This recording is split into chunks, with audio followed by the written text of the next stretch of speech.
My stance, my grip, always keeping my finger off the trigger. I thought it was important to have an additional level of protection. We caught up with Janice Dalton and her trainer, Daryl White, at Cindy's Hot Shot in Glen Burnie, Maryland. What made you say to yourself, you know what, I need to learn how to shoot. I need to get a concealed carry? Empowerment. I wanted to be knowledgeable about firearms. I wanted to gain confidence about just navigating my personal life, my professional life, and security. I'm out. Did you feel the jerk? That sense of security is really important. Dalton represents a growing number of black women and men purchasing firearms nationwide. A report produced by the Firearm Trade Association noted a nearly 60% increase in firearm sales among black men and women in 2020. And when you consider all buyers, the organization noted more than 8.4 million people purchased a firearm for the first time last year. Mark Oliva is the organization's director of public affairs. We had been seeing that the market had been shifting over time, that it was looking a whole lot less like me and more like the rest of America. We're seeing more African Americans, more Hispanics, more Asian Americans. We're seeing more women buying guns. This new group of gun owners is finding support and community from several gun rights organizations, including the National African American Gun Association, better known as NAGA.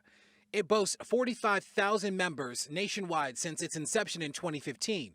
President and founder Philip Smith says major national events like the ongoing coronavirus pandemic and Black Lives Matter demonstrations over the summer have helped the organization recruit an average of 1,000 new members every month. I had very civil arguments with a lot of folks from 2015 up until about last year. And they're saying, hey, Phil, I respect you. You're a good guy. The organization's a good organization, but I just personally do not believe in guns. When COVID hit, that was the line in the sand, because when COVID hit, you literally had to sit there and say, is there going to be a total breakdown of social order? Is there going to be food for my family? Will we have gas?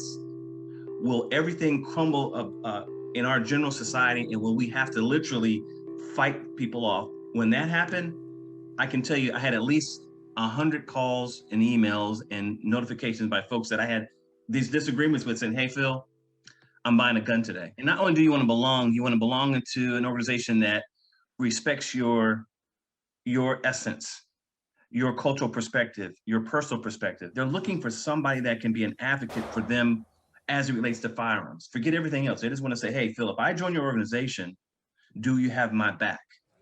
And yes, we do.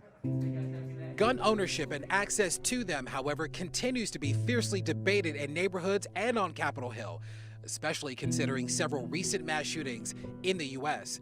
According to Gun Violence Archive, there have been 147 mass shootings since the start of the year in places like a grocery store in Colorado, several health spas in Atlanta, and a FedEx facility in Indianapolis. They're entitled to their opinion and their value systems, and if they choose, to navigate from that perspective, I certainly understand and I'm full respective of that. And then there are other folks who think that additional layer of confidence and knowledge and empowerment is critically important to them. Good shot. All right. All right.